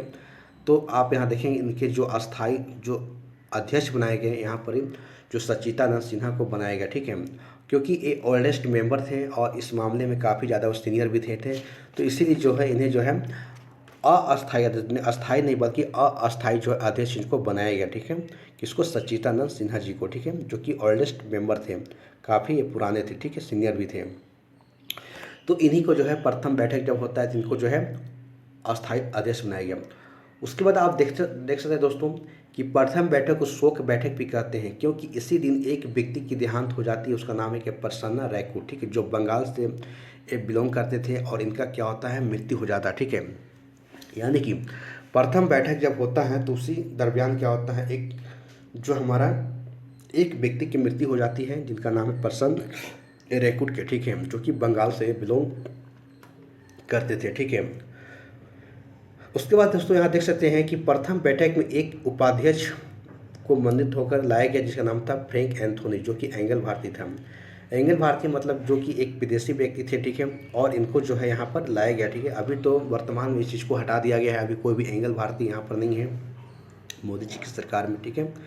तो फिलहाल के जब उस समय के हम लोग पढ़ रहे हैं निर्वाचन का, संविधान निर्माण का, तो आपको यहाँ पर याद रखना पड़ेगा, ठीक है, कि उस समय एक जो कि मनोनीत होकर आने वाले जो व्यक्ति थे वो हमारे जो कि फ्रैंक एंथोनी थे, जो कि एंगल भारतीय थे। उसके बाद आगे देखते हैं दोस्तों, इसमें हम लोग देखेंगे, ठीक है, आप देख सकते हैं, ठीक है, कि एक निर्वाचित जो कि उपाध्यक्ष जिसका नाम था HC मुखर्जी, ठीक है, यानी HC मुखर्जी एक उपाध्यक्ष आप देख सकते हैं निर्वाचित होकर आए थे, ठीक है। और बाकी को हमने देखा, ठीक है, कि प्रथम बैठक में एक उपाध्यक्ष भी देखा, ठीक है, और इन प्रकार से हमने यहाँ पर देखा, ठीक है। तो दोस्तों अब यहाँ पर बातें हो रही है संविधान सभा की दूसरी बैठक की, ठीक है। आप देख सकते हैं कि प्रथम बैठक 9 दिसंबर 1946 का तो हो गया। उसके बाद यहाँ पर दूसरी बैठक भी होता है, ठीक है। अगर दूसरी बैठक की बात करें हम तो 11 दिसंबर को दूसरी बैठक होता है, ठीक है। दोस्तों एक कहानी है, आप सुनते चलिए, आपको बहुत इंटरेस्ट लगेगा कि किस प्रकार से हमारा संविधान बना, क्योंकि मैं भी जब इसको पढ़ता हूँ तो काफ़ी इंटरेस्ट लगता है कि किस प्रकार संविधान बना, आखिर हमारे जो देश में आज तक जो देखने को मिल रहा है, बहुत सारी पार्टियां देखने को मिल रही हैं, ठीक है। तो आप जैसे आप यूट्यूब चाहे किसी प्लेटफॉर्म को खोलते हैं तो आपको बस यही राजनीतिक पार्टियां ही देखने को मिलेगा, यानी कि आपको कहीं ना कहीं जो है अगर आप इसकी जड़ को समझ आते हैं तो आपको काफ़ी इंटरेस्ट देखने को मिलेगा, ठीक है, आपको बेसिक जानकारी भी मिल जाएगी, ठीक है। तो देख सकते दोस्तों संविधान सभा जो दूसरी बैठक होता है आप देख सकते हैं कि 11 दिसंबर, यानी पहला तो 9 तारीख को होता है, दूसरा 2 दिन बाद यानी कि इसी का 9, 10, 11 तारीख को जो है यहाँ देखने को 11 तारीख को है आपको दूसरा बैठक देखने को मिलता है। और इसी में क्या होता है कि अस्थाई अध्यक्ष डॉक्टर राजेंद्र प्रसाद को बनाया गया है, जो कि संविधान निर्माती सभा के अध्यक्ष हैं, ठीक है, आप देख सकते हैं। दोस्तों यहाँ से एग्जाम्स में देखिए यहाँ VVI किया हुआ है, ठीक है, और BPSC भी लिखा हुआ है, तो यहाँ से क्वेश्चंस आपको एग्जाम्स में देखने को मिले हैं, ठीक है। तो इसलिए दोस्तों जो भी मैं पढ़ाऊँगा आपको एक भी फालतू चीज़ मैं नहीं पढ़ाऊँगा, ठीक है, आपको डायरेक्ट एग्जाम्स में क्वेश्चन यहाँ से मैं लड़ा दूंगा, ठीक है। आप देखिएगा, आप किसी भी एग्जाम्स की तैयारी कर रहे हैं तो आप एग्जाम्स लेकर आइएगा, उसके बाद आप क्वेश्चंस चाहे पॉलिटी हो, चाहे हिस्ट्री हो, चाहे ज्योग्राफी हो, तमाम जो भी मैं पढ़ाऊँगा आप क्वेश्चंस मैच कर लीजिएगा, आपको क्वेश्चंस वहाँ से देखने को मिलेंगे। चलिए, तो संविधान सभा की दूसरी बैठक की बात करें हम तो 11 दिसंबर 1946 को होता है, और इस दिन जो कि अस्थाई अध्यक्ष डॉक्टर राजेंद्र प्रसाद को बनाया गया, जो कि संविधान निर्माती सभा के अध्यक्ष थे, कौन, डॉक्टर राजेंद्र प्रसाद जी, जिसका संबंध बिहार से है, ठीक है, आपको पता है। चलिए उसके बाद दोस्तों यहाँ देखते हैं कुछ नोट्स में लिखे गए हैं, आप यहाँ पर चेक कर सकते हैं, ठीक है। देख सकते हैं कि संविधान सभा की, आप उसी के मैं यहाँ पर विस्तार में थोड़ा सा शॉर्ट में कर दिया हूँ, ठीक है। जो मैं ऊपर बातें बताया कि संविधान सभा की अस्थायी अध्यक्ष सचिदानंद सिन्हा जी को बनाया गया। उसके बाद अस्थायी अध्यक्ष जो डॉक्टर राजेंद्र प्रसाद जी को बनाया गया। उपाध्यक्ष जो कि मनोनीत होकर आए थे, जो कि फ्रैंक एंथोनी थे, जो कि हमारे एक विदेशी थे, एंग्लो भारतीय थे। उसके बाद उपाध्यक्ष निर्वाचित होकर आए थे, उनका नाम था एच.सी. मुखर्जी हैं। उसके बाद एक सलाहकार जो थे, जो कि हमारे सलाहकार बी.एन. राव, जो कि आप देख सकते हैं कि बी.एन. राव, जो कि बेनेगल नरसिंह राव इनका पूरा नाम था, ठीक है।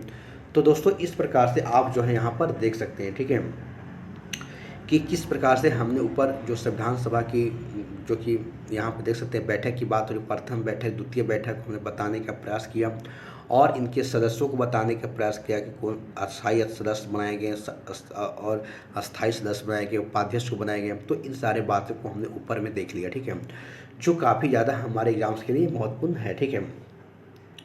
तो दोस्तों इस प्रकार से हमारे यहाँ पर जो है, ठीक है, आगे देखते हैं इसका और आगे क्या है। देखिए अब दोस्तों यहाँ देखते हैं संविधान सभा की तीसरी बैठक, ठीक है। तो पहले तो 9 दिसंबर 1946 को, फिर 11 दिसंबर 1946 को, अब तीसरी जो बैठक होता है 13 दिसंबर 1946 को बैठक होता है। तो दोस्तों यहाँ पर 3 बैठकें हुई। अब 3 बैठकों का आपको जो है आपको यहाँ याद रखना है, ठीक है।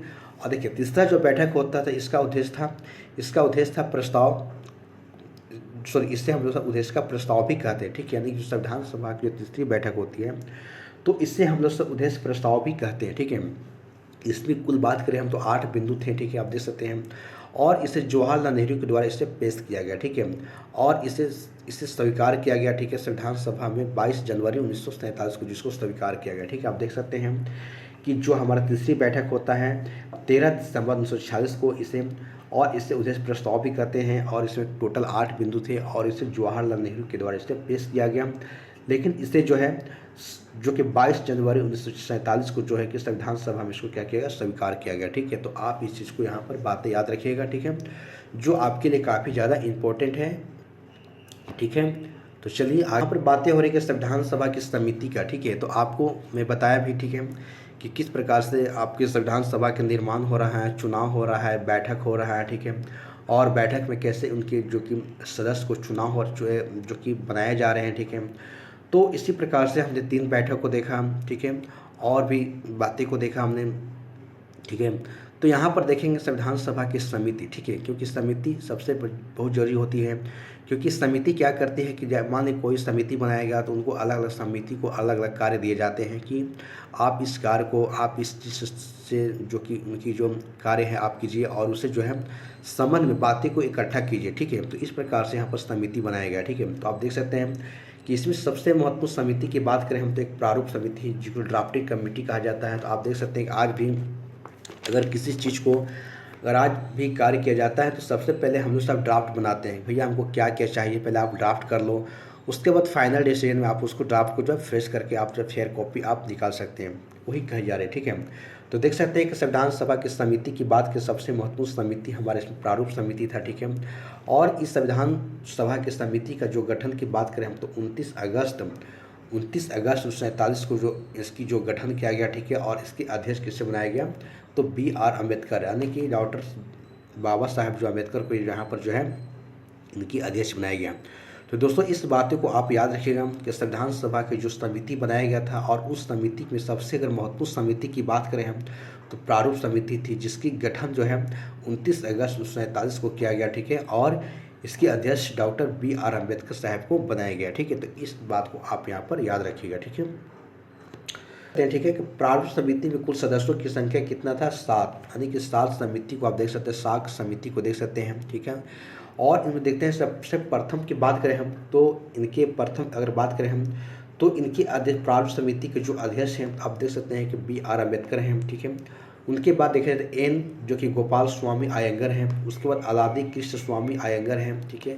उसके बाद K.M. मुंशी हैं जो कि एकमात्र कांग्रेसी व्यक्ति भी हैं, ठीक है, एकमात्र कांग्रेसी व्यक्ति हैं। उसके बाद दोस्तों आप देखेंगे, ठीक है, कि उसके बाद है कि सैयद मोहम्मद अब्दुल्ला है, एकमात्र मुस्लिम व्यक्ति यहाँ पर बताया जा रहा है इनको। B.N. मित्र हैं जो कि त्याग पत्र दे देते हैं और उनके बाद जो है N. माधव राव को उनकी जगह पर बनाया जाता है, ठीक है।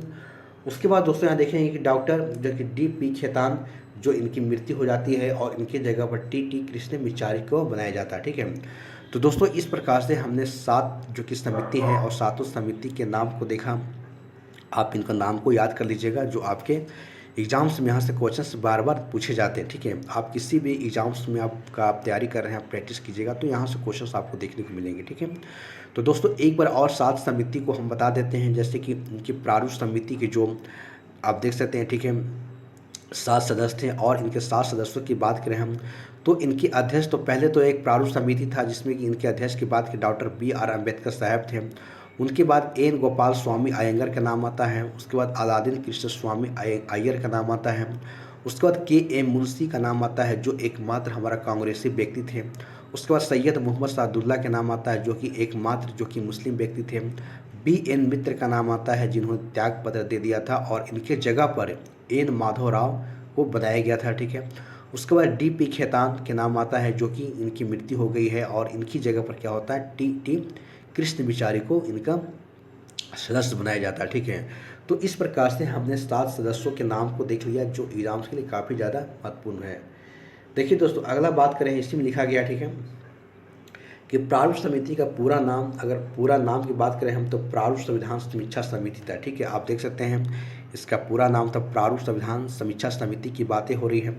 और इनमें कुल बैठक की बात करें हम, जो प्रारूप समिति जो गठन किया गया था तो इनमें कुल बैठक हुआ 141 बैठक हुई। अब प्रारूप समिति ने अपना पहला जो कि प्रारूप जो कि 21 फरवरी 1948 को पेश किया। ठीक है, 1948 को पेश करता है। ठीक है, लेकिन यहाँ पर देख सकते हैं कि B.N. राव 1947 में संविधान सभा का प्रारूप बनाया, लेकिन इसे स्वीकार नहीं किया गया। ठीक है, आप देख सकते हैं दोस्तों। ठीक है, तो दोस्तों इस समझने की प्रयास करेंगे प्रारूप समिति आखिर क्यों बनाया गया। देखिए, आप जो 7 व्यक्ति का नाम देखें, इन सारे व्यक्तियों का नाम जो है आप समझ सकते हैं कि इनको अलग अलग कार्य दिया गया कि भैया आप अलग अलग क्षेत्र से जानकारी को जुटा के लाइए। आप भी देख सकते हैं अभी बहुत सारे विभाग हैं, जैसे कि आप देख सकते रेलवे विभाग है, रक्षा विभाग है और उसके बाद गृह विभाग है। तो इस प्रकार से बहुत सारे ऐसे डिपार्टमेंट है। तो इसीलिए क्या था कि समिति बनाया गया कि आप हर एक क्षेत्र से आप जो उसकी जानकारी को इकट्ठा करके लाइए। ठीक है, और वहाँ पर लाइए। ठीक है, पहले ड्राफ्टिंग कीजिए। तो वही है, उसी में बताया जा रहा है कि इन सारे जो कि प्रारूप जो तैयार किया गया है और इनमें से क्या होता है कि प्रारूप समिति ने जो समिति बनाने इन्होंने अपना पहला प्रारूप जो कि ड्राफ्ट जो कि पेश किया कब 21 फरवरी 1948 को। ठीक है, लेकिन अगर देखा जाए तो B.N. राव ने 1947 में संविधान के प्रारूप को बनाया, लेकिन इसे स्वीकार नहीं किया। यानी यहाँ जो है अभी किसी का जो है प्रारूप को स्वीकार नहीं किया जाता है, उसकी ड्राफ्टिंग को स्वीकार नहीं किया जाता। ठीक है, ठीक है, उसके बाद अगर आगे देखें दोस्तों, इसी में कही जा रही है कि महत्वपूर्ण समिति, आप उसी के बारे में बताएंगे अभी, महत्वपूर्ण समितियाँ और उनके अध्यक्ष और उपाध्यक्ष। देखिए, जो समितियाँ जो बनाए गए थे, बहुत सारे समितियाँ बनाए गए। ठीक है, तो उन समितियों के आखिर अध्यक्ष भी होंगे भाई, उसको संचालित करने के लिए उपाध्यक्ष भी होंगे। ठीक है, आप देख सकते हैं कि आज भी अगर देख डिफेंस सेक्टर हो, चाहे रक्षा डिफेंस हो, चाहे अन्य विभाग हो, गृह विभाग हो, तो उनके क्या उसको चलाने के लिए किसी न किसी अध्यक्ष होते हैं। ठीक है, और उसके उपाध्यक्ष भी होते हैं। ठीक है, तो उसी प्रकार से उस समय भी जो समिति बनाया जा रहा था तो उनके भी अध्यक्ष थे और उपाध्यक्ष भी थे। तो आप इन सारे का नाम याद रखिएगा, जो आपकी एग्जाम्स के लिए काफ़ी ज़्यादा महत्वपूर्ण है। देखिए दोस्तों, यहाँ पर देखिए, यहाँ पर यह एक संघ शक्ति समिति है और संघीय संविधान समिति है और राज्यों के लिए समिति, यानी राज्यों में समझौता करने वाली एक समिति है। ठीक है, एक 3 समिति आप याद रखिएगा, जो कि जवाहरलाल नेहरू इसके अध्यक्ष थे। ठीक है, आप देख सकते हैं। ठीक है, इसके अध्यक्ष कौन थे? जवाहरलाल नेहरू थे। ठीक है, संघ शक्ति समिति, संघीय संविधान समिति, राज्यों के लिए समिति, जो कि राज्यों से समझौता करने वाली थी। ठीक है, तो ये अगर समिति के अगर कोई अध्यक्ष था तो वो कौन थे? जवाहरलाल नेहरू थे। ठीक है, कौन थे? जवाहरलाल नेहरू थे।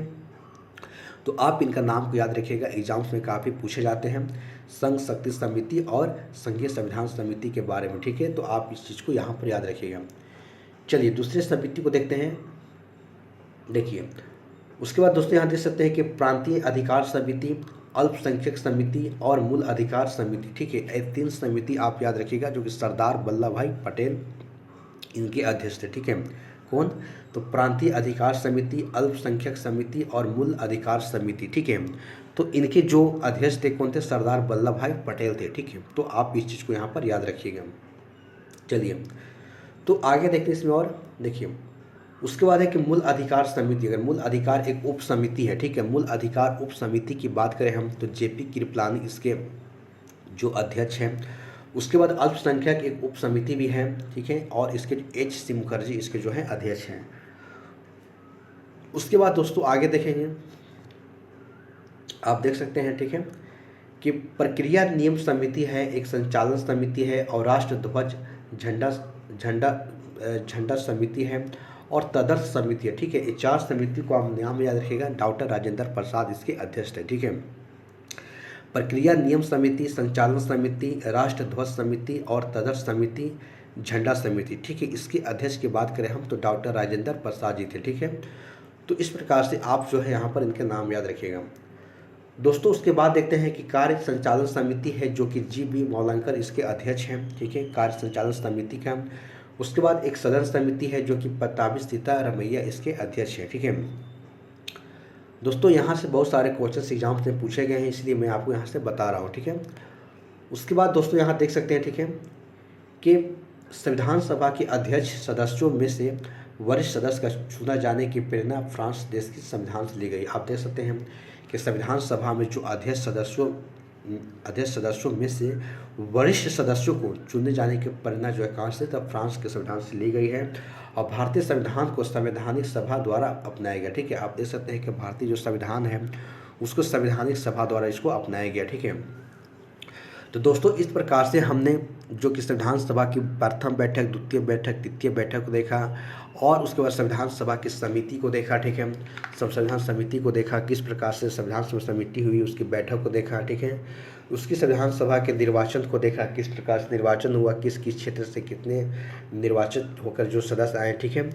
तो इस प्रकार से हमने यहाँ पर देखने का प्रयास किया, ठीक है। तो चलिए इसमें और कुछ थोड़ा सा देख लेते हैं, ठीक है। उसके बाद इस टॉपिक को यहाँ पर समाप्त हो जाता है। चलिए दोस्तों यहाँ पर देख सकते हैं कि संविधान सभा के वाचन, कहने के मतलब वाचन कहने के लिए यहाँ पर बहस होता है, रीडिंग होता है। आखिर कहने का मतलब होता है जो हमने प्रारूप समिति जो बनाए और जो महत्वपूर्ण समितियाँ बनी, तो हर एक समिति जो बनाई इसके अलग अलग अध्यक्ष थे, और सभी ने यहाँ पर जानकारी को इकट्ठा किया, अपने अपने विभाग से, अपने अपने जो संबंधित क्षेत्र से जो है जानकारी को इकट्ठा करते हैं, ड्राफ्टिंग करते हैं, ठीक है। उसके बाद क्या होता है, उस पर बहस होता है कि भाई ये सही है, वो गलत है, ये नहीं होना चाहिए, वो नहीं होना चाहिए, देखते हैं। तो इन सारे बहस होने के लिए, इसको रीडिंग होने के लिए इसकी एक वाचन की शुरुआत की जाती है, ठीक है। तो उसी कहते हैं कि संविधान सभा के वाचन होता है, रीडिंग होता है। तो इनमें 3 समय में होता है, ठीक है। आप देख सकते हैं कि प्रथम जो रीडिंग होता है वो 4 नवंबर से लेकर 4 नवंबर 1948 लेकर 9 नवंबर 1948 तक, यानी कि 5 दिन का होता है, ठीक है। और सबसे छोटा वाचन होता है। हालांकि इसमें उतना आप जानते हैं कि जब मतलब कि कोई भी चीज़ का शुरुआत होता है तो शुरू में बस ऐसा ही लोग उसमें आते हैं, देखते हैं कि हाँ आए हैं, नए आए हैं। तो इसी चीज़ को यहाँ पर देखा गया कि 4 नवंबर 1948 से लेकर 9 नवंबर 1948 तक जो है यहाँ पर एक पहला वाचन होता है और सबसे छोटा वाचन होता है, ठीक है। उसके बाद यहाँ पर दूसरे वाचन की बात करें, हम देख सकते हैं, ठीक है, कि 15 नवंबर 1948 से लेकर 17 अक्टूबर 1949 तक चला, ठीक है। जो कि कहा जाता है कि यह वाचन जो 11 महीने का रहा, जो कि सबसे बड़ा वाचन रहता है, ठीक है। कौन सा? दूसरा वाचन। आप इसको याद रखिएगा, क्वेश्चन यहाँ से पूछे गए एग्जाम में, ठीक है। उसके बाद दोस्तों तीसरा वाचन की बात करें, हम देख सकते हैं कि 14 नवंबर 1949 से लेकर 26 नवंबर 1949 तक, और यही जो है अंतिम वाचन होता है, यहीं पर फाइनल डिसीजन हो जाता है कि आखिर संविधान सभा के निर्माण की प्रक्रिया को पूरा कंप्लीट हो जाता है। 26 नवंबर 1949 तक एक अंतिम वाचन होता है और यहीं पर एक फाइनल डिसीजन होता है, ठीक है। तो आप इस प्रकार से 3 वाचन को यहाँ पर याद रखेंगे, ठीक है। पहला वाचन, दूसरा वाचन और तीसरा वाचन, ठीक है। चलिए तो दोस्तों आगे देखते हैं और क्या हो। देखिए 26 नवंबर 1949 को अंतिम वाचन जो मैं बताया, 26 नवंबर 1949 को संविधान अधिनियम को अंगीकार किया गया, यानी कि यहाँ पर एडॉप्ट कर लिया गया संविधान सभा द्वारा। देखिए क्योंकि अंतिम वाचन होता है, ठीक है। तो यहीं पर क्या होता है कि 26 नवंबर 1949 को संविधान सभा को अधिनियमित अंगीकार किया गया है, ठीक है। किसे? संविधान सभा के द्वारा। जो संविधान सभा जो निर्माण हो रहा था, तो उन्हीं जो वाचन हुआ तो उन्हीं में से क्या होता है, जब रीडिंग हो गया, रीडिंग जब कंप्लीट हो जाता है तो यहीं पर यह संविधान सभा इसको अंगीकार कर लिया गया, यानी कि स्वीकार कर दिया गया। देखिए उसके बाद कहता है कि 24 जनवरी 50 को, बस नवंबर में अंतिम होता है, और उसके अगले साल जब शुरुआत होता है जनवरी में, 24 जनवरी को यहीं पर ही राष्ट्रगान, राष्ट्रीय गीत और भारत के राष्ट्रपति के पद को यहाँ पर स्वीकार कर दिया गया। ठीक है, आप देख सकते हैं राष्ट्रगान को, राष्ट्रीय गीत को, भारत के राष्ट्रपति को यहाँ पर क्या किया, स्वीकार कर दिया गया। ठीक है, तो आप इस प्रकार से देखिए कैसा आपको मैं थ्योरी पढ़ा रहा हूँ। ठीक है दोस्तों, ऐसा थ्योरी मैं पढ़ा रहा हूँ। ठीक है, आप किसी भी प्लेटफॉर्म पर जाकर देख लीजिएगा, आपको इतने शॉर्ट्स में आपको कहीं भी देखने को नहीं मिलेगा। ठीक है, जो मैं आपको बता रहा हूँ। ठीक है, तो दोस्तों ज़्यादा से ज़्यादा आप इस चैनल को शेयर करें और लाइक करें, सब्सक्राइब करें, क्योंकि इसी तरीक़े से आपको हर एक टॉपिक, हर एक सब्जेक्ट को मैं बेहतरीन ढंग से आपको इस प्लेटफॉर्म पर आपको प्लेलिस्ट देखने को मिलेगा। ठीक है, चलिए तो अगला देखते हैं। 26 जनवरी 1950 की बात करें हम, इसके 2 दिन बाद 24 जनवरी के 2 दिन बाद जो होता है, संविधान सभा को पूर्ण रूप से लागू कर दिया गया। दोस्तों यहाँ पर बहुत बड़ी बात कही जा रही है, अभी हमारा संविधान को हमने पूरा लागू करवा दिया। हमने देखिए संविधान की शुरुआत किया और शुरुआत करने के बाद बनने से लेकर, चुनाव होने से लेकर, पूरा हमने लागू करवाने तक बात को यहाँ पर ख़त्म करने वाले हैं। ठीक है, कि 26 जनवरी 1950 संविधान को पूर्ण रूप से लागू कर दिया गया। ठीक है, आप देख सकते हैं। और यहीं पर 26 नवंबर 1949 को, जो कि अंतिम रूप से, ठीक है, आप देख सकते हैं। ठीक है, देखिए 26 नवंबर 1949 को संविधान सभा द्वारा, नहीं 26 1949 को, ठीक है, बातें हो रही। ठीक है, कि संविधान सभा अंतिम वाचन होता है। ठीक है, संविधान सभा को यहीं पर अंगीकार कर लिया जाता है और आंशिक रूप से यहाँ पर 16 अनुच्छेद को यहाँ पर ही लागू कर दिया गया। ठीक है, क्योंकि देखिए दोस्तों, संविधान बनकर तैयार हो गया, स्वीकार भी कर लिया गया, तो जाहिर सी बात उसको चलाने के लिए कुछ अनुच्छेद की ज़रूरत पड़ेगा। ठीक है, अनुच्छेद होता है दोस्तों, आर्टिकल्स होता है, जो कि काफ़ी ज़्यादा उसमें जो सबसे बड़ा रोल है हमारे देश को चलाने के लिए। ठीक है, आप उसके खिलाफ आप नहीं जा सकते हैं। तो देखिए दोस्तों, बातें हो रही अनुच्छेद, जैसे कि जैसे 5 हो गया, 6 हो गया, 7, 8, 9 यानी कंटिन्यू आप याद रखिए, 5, 6, 7, 8, 9, उसके बाद 60, उसके बाद 324, 366, 367, 379, 380, 88, 91, 392, 393, 394, ऐसे 15 अनुच्छेद हैं, जो कि 26 नवंबर 49 से इसको क्या कर दिया गया, लागू कर दिया गया, क्योंकि यहाँ पर चूँकि सरकार को चलाना है। ठीक है, उसके बाद देखिए दोस्तों, यहाँ पर बातें हैं कि 26 नवंबर को एल.बी. सिंघवी के द्वारा विधि दिवस मनाने की यहाँ पर घोषणा भी की गई। ठीक है, जो कि 26 नवंबर 49 को जो संविधान हमारा जो स्वीकार किया गया, तो यहीं से जो है एल.एम. सिंघवी के द्वारा जो इसको विधि दिवस मनाने की सिफारिश की गई थी। ठीक है, चलिए बहुत बड़ी बातें यहाँ पर मैं फाइनल कर दिया हूँ। ठीक है, आप देख सकते हैं।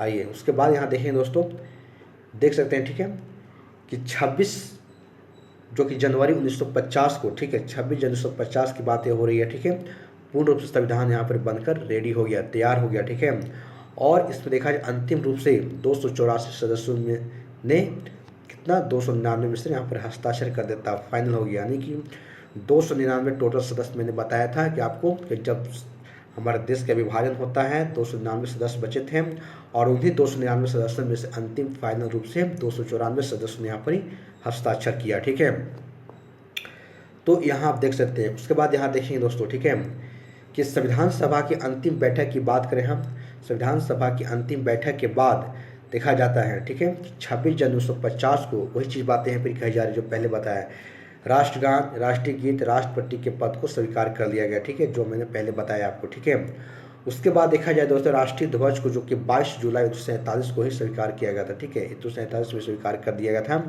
22 जुलाई 1947 को राष्ट्रीय ध्वज को।